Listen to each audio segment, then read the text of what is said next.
தமிழ்நாட்டின் வளர்ச்சி பயணத்தில் ஒருவரையும் பின்தங்க விடமாட்டோம், வெல்வோம் ஒன்றாக. அயலக தமிழர் தின விழாவில் முதலமைச்சர் மு ஸ்டாலின் உரையாற்றி வருகிறார். பார்க்கலாம். நான் தமிழ்நாட்டிலிருந்து பல்வேறு காரணங்களுக்காக, வாய்ப்புகளுக்காக பறந்து சென்றவர்கள் உங்க முன்னோர்கள். அவங்கள வாழ்க்கையை தேடி போனவங்கன்னு சொல்றதை விட அந்தந்த நாடுகளை பலப்படுத்த போனவங்கன்னு சொல்றது தான் பொருத்தமா இருக்கும். தாங்களும் வளர்ந்து தங்களுடைய உழைப்பால் அந்த நாட்டையும் பலப்படுத்தி இருக்காங்க.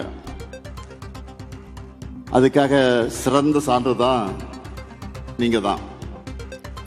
வெளிநாட்டில் வாழ்ந்தாலும் தமிழ்நாட்டை மறக்காதவங்க நீங்க இருக்கீங்க. அதனால தான் தமிழ்நாட்டில் வாழக்கூடிய தமிழர்களுக்கு நன்மை செய்கிறது போலவே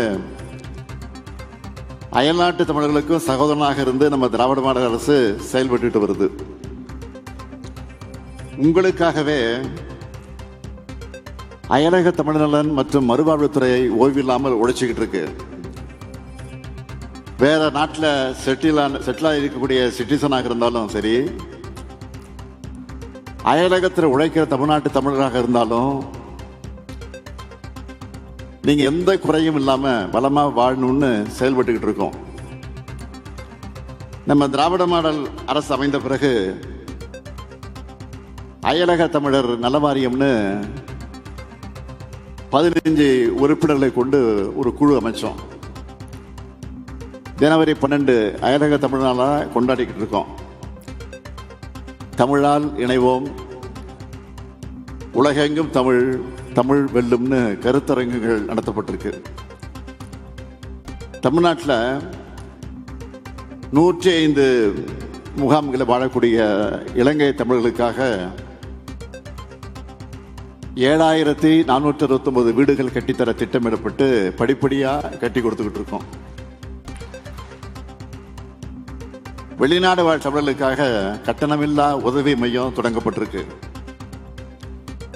தமிழ் வேர்களை தேடி பயணம் மூலமா உங்களை எல்லாம் தமிழ்நாட்டுக்கு அழைச்சிட்டு வரோம். புலம்பெயர்ந்த தமிழர்கள் தங்களுடைய சொந்த ஊர்களை மேம்படுத்தக்கூடிய எனது கிராமம் திட்டம் செயல்பாட்டில் இருக்கு. அயல் நாடுகளில் வேலைக்கு சென்று அங்கே இறக்க நேரிடக்கூடிய வாரிய உறுப்பினருடைய குடும்பத்துக்கு மாதந்தோறும் நிதி உதவி அளிக்கக்கூடிய திட்டம் அமலில் இருக்கு.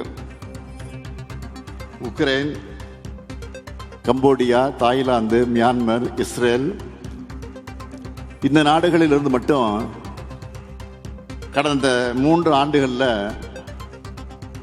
2397 தமிழர்கள் அயல் நாடுகளிலிருந்தும் வெளி மாநிலங்களிலிருந்தும் மீட்டு கொண்டு வந்திருக்கிறோம். தமிழ்நாட்டில் மட்டும் இல்லாமல் வெளிநாட்டிலேயே தமிழ் மொழி வளர்ச்சிக்காக பல திட்டங்களை வகுத்துட்டு இருக்கோம். இதுக்காகவே தமிழ் பரப்புரை கழகம் என்ற ஒரு அமைப்பை செயல்பட வச்சிருக்கிறோம். புலம்பெயர்ந்த மண்ணில் தமிழுக்காக பாடுபடக்கூடிய தமிழ் சங்கங்களுக்கு விருதுகள் மற்றும் அங்கீகாரம் அளிக்கிறோம். கல்வி, அறிவியல், தொழில்நுட்பம், வணிகம் ஆகிய துறைகளில் சாதனை படைக்கிற அயலக தமிழர்களை தேர்ந்தெடுத்து கணியன் பூங்குண்டனார் விருது வழங்கிட்டு இருக்கிறோம். அயலக தமிழர்களில் பன்முகைத்தன்மையோடு விளங்கக்கூடிய தமிழரை தேர்ந்தெடுத்து தமிழ் மாமணி விருதும் பட்டயமும் வழங்கிட்டு இருக்கோம். அயல்நாட்டு தமிழர்கள் மற்றும் தமிழ் சங்கங்களுக்கு தமிழ்நாட்டுக்கும் இடையே உறவு பாலமாக செயலாற்றக்கூடிய அயலக தமிழ் இளைஞர் ஒருவருக்கு சிறந்த பண்பாட்டு தூதுவர் விருதையும் வழங்கிட்டு இருக்கிறோம். உங்களை பாராட்டணும்னு மட்டும் இல்லை, உங்களோட இருக்கக்கூடிய உறவு தொடரணும்னு தான் இதையெல்லாம் செஞ்சுக்கிட்டு இருக்கிறோம். வாழ்வதும் வளர்வதும் தமிழும் தமிழனுமாய் இருக்கணும்னு செயல்படக்கூடிய அரசு நம்ம அரசு. தமிழர்கள் எங்க எந்த நாட்டில் இருந்தாலும் அவங்க நல்லபடியாக வாழணும் என்பதுதான் நம்முடைய நோக்கம். அந்த எண்ணத்தோடு தான் இலங்கை தமிழ் பிரதிநிதிகளுடைய கோரிக்கைகளை ஏற்று மாண்புமிகு பிரதமர் அவர்களுக்கு அண்மையிலே நான் ஒரு கடிதம் எழுதியிருக்கேன். நீ காலையில் கூட அவையெல்லாம் செய்திகளாக வந்திருக்கு, பத்திரிகையில் படிச்சிருப்பீங்க. இலங்கையில் அறிமுகமாக போகிற புதிய அரசியலமைப்பு சட்டத்தால் அங்க வாழ்கிற நம்ம தமிழ் சொந்தங்களின் உரிமைகள் எந்த விதத்திலும் பாதிப்படையக்கூடாது. நீண்ட காலமாக அவங்க போராடி வரக்கூடிய அதிகார பரவலாக்கம் தமிழர் வாழக்கூடிய மாகாணங்களுக்கு கிடைக்க வேண்டும். நம்முடைய இந்த கோரிக்கையை இலங்கை அரசு கிட்ட இந்திய அரசு வலியுறுத்தி உரிய நடவடிக்கை எடுப்பார்கள் என்று நான் நம்புகிறேன். இந்த 5 நபர்கள் கனவுகள் பற்றி இங்க சொன்னாங்க, 5 பேர் சொன்னாங்க கனவுகளை பற்றி. மாபெரும் கனவுகளை கொண்டது நம்முடைய தமிழினம். அந்த கனவுகளை எல்லாம் அடைய வேண்டும் என்றுதான் நம்ம திராவிட மாடல் அரசுல நாடு போற்றும் பல நல்ல திட்டங்களை செயல்படுத்தி வரலாறு காணாத வளர்ச்சியை அடைஞ்சிக்கிட்டு இருக்கோம்.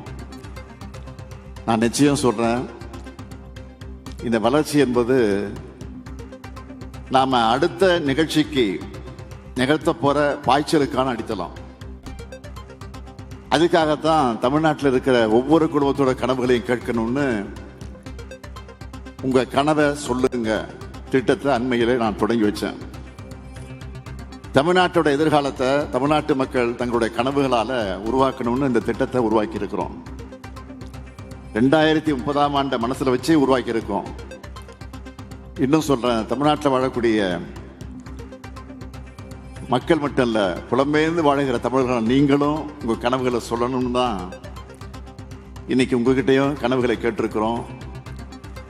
தமிழர்கள் கனவு கண்டா அதை நிச்சயம் அடைஞ்சே தீருவோம்.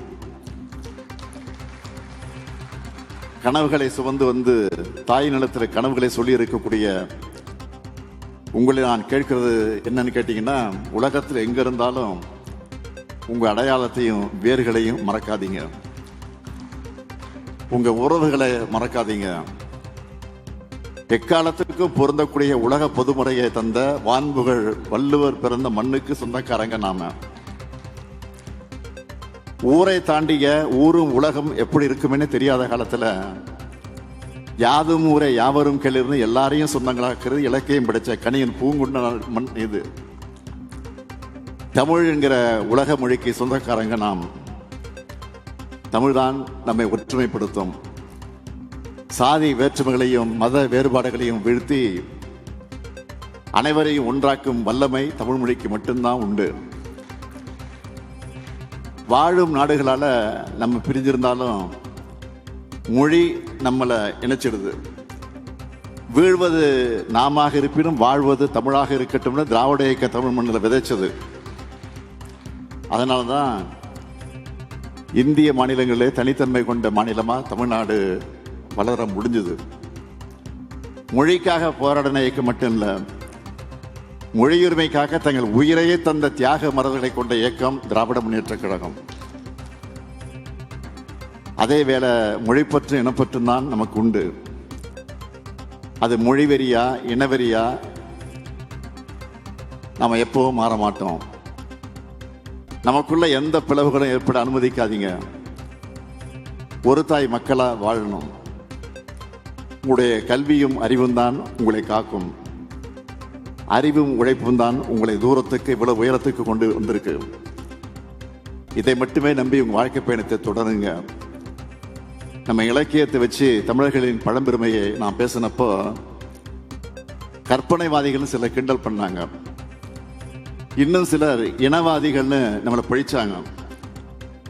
இலக்கியத்தில் இருப்பதெல்லாம் வரலாறாகாதுன்னு சொன்னாங்க. ஆனா தமிழ் நிலம் தமிழ்நாடு குறித்து நம்ம இதுவரை சொல்லி வந்ததெல்லாம் புனைகளோ அரசியலுக்காக சொன்னதோ இல்லைன்னு இப்ப நிரூபிச்சிட்டோமா இல்லையா? வரலாற்று ஆதாரங்களை தேடி எடுத்து ஆய்வுக்கு உட்படுத்தி உலக அறிஞர்களையே ஏத்துக்க வச்சோமா இல்லையா? நம்ம திராவிட மாடல் அரசு இந்த வரலாற்று கடமையை செஞ்சு காட்டி இருக்கிறதா இல்லையா? கீழடி கண்டுபிடிப்புகள் மூலமா 4000 ஆண்டு பழமையான வரலாற்றுக்கு சொந்தக்காரர்கள் இன்னைக்கு உறுதியாகிருக்கு. கீழடியில நெல்மணிகள் பயிரிடப்பட்டதற்கான சான்றுகள் கிடைச்சிருக்கு. அந்த காலத்திலே கல்வி பெற்றவர்களாக தமிழர்கள் இருந்திருக்கிறோம். சிவகலை வாழ்விட பகுதியில் சேகரிக்கப்பட்ட மண் மாதிரிகளை ஆய்வு செஞ்சதுல அங்க நீர் செல்லும் செங்கல் வடிகால நன்னீர் சென்றிருக்கு.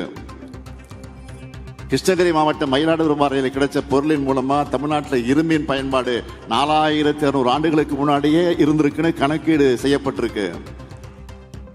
நம்ம கண்டுபிடிப்புகளை அழகாக காட்சிப்படுத்தி கீழடி அருங்காட்சியகம் மற்றும் பொருணை அருங்காட்சியகத்தில் நான் தான் அண்மையில் திறந்து வச்சேன்.